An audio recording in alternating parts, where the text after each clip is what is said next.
There are many things that scare people.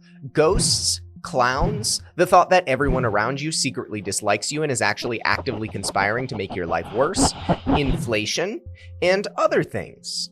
But let's talk about inflation for a second, because everyone in the news likes to talk about how it's the end of the world, and also that weird uncle who says inflation is why you should invest in Dogalon Mars, talking about how it's going to the moon, and it's definitely not a rug pull.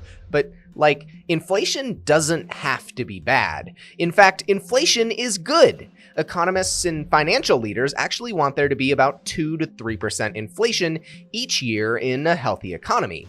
Lower inflation rates, but rates above zero, actually work to encourage business growth in the economy.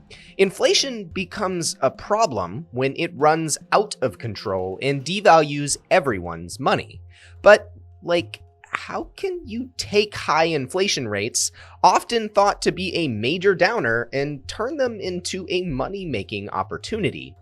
Well, in periods of high inflation, wealth is generally transferred from lender to borrower when taking out loans or in other scenarios. Explained more simply, if you take out a loan at a rate less than the inflation rate, say 3% when inflation is 6%, over time you'll actually end up paying out less money than if you would have bought with cash up front, even with that interest rate, all thanks to inflation devaluing the money over time. This won't necessarily make you rich or even make you much money, but it does help inflation look a little better, and on a very large scale, can be a big winner.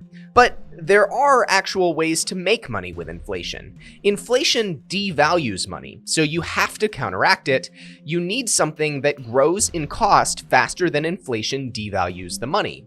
There are a few things that do this: real estate, commodities, stocks, hard assets, and other things that hold value separate from just money.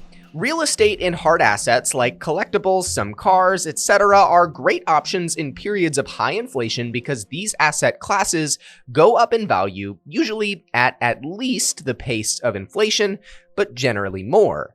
This means that if you didn't spend $100K on that bit of land, your money would slowly start becoming less and less valuable sitting in a bank. But buying the land allows that investment to grow to 105, 110, and keep on going. Tangible assets and investments are great options for your cash during high inflation because their value will generally grow along with the inflation rate. As inflation devalues money, it takes more money to buy those assets down the line, so the owners of those assets make out great, and the people that left their money in the bank are left with fewer coins in their pocket. Stocks can also be a reasonable way to beat or keep pace with inflation. But not all types of stocks are winners in periods of high inflation. Companies and funds that can pass on their rising product costs to consumers, like companies that make hard assets, are generally going to do fine, if not better, during high inflationary times, meaning they make for great investments during those periods. These are just a few ways to make inflation work for you, and at the end of the day, while inflation can turn very sour when it runs out of control, there are ways in the near and midterm to make it work for you and end up better off when inflation does end up cooling off.